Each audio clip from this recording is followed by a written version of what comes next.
নির্লজ্জ বিহায়া ওয়াকাফ চোর মন্ত্রী, এটা রেকর্ড করুন, ছাড়বেন আপনারা, আমার কিচ্ছু করতে পারবে না ফিরহাদ হাকিম, এটা আমি বলে যাচ্ছি। ও ফিরহাদ হাকিম তো দূরের কথা, ওর নেত্রী মমতা ব্যানার্জি মিথ্যা মামলা দিয়ে আমাকে জেলে রাখতে পারে, এর থেকে বেশি কিছু আমার গায়ের একটা পশমও হিলাতে পারবে না।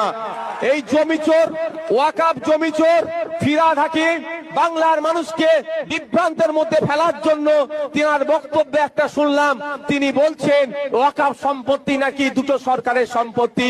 ও নির্লজ্জ প্রিন্সিপাল অ্যাক্ট অফ 1995 ওয়াকাফের আইনকে পড়েনি, 1954 সালের ওয়াকাফের আইনকে এই নির্লজ্জটা পড়েনি। পড়ার সময় কি করে পাবে? তোলাবাজি করতে ব্যস্ত, স্যান্ডো গেঞ্জি পরে তোলা তুলতে ব্যস্ত, নারদার টাকা নিতে ব্যস্ত। ও নারদার টাকা নেবে না, আইনকে পড়বে ওই নির্লজ্জ বিহায়া। আমি এ ভাষায় কিন্তু কথা বলিনি, এবার আমাকে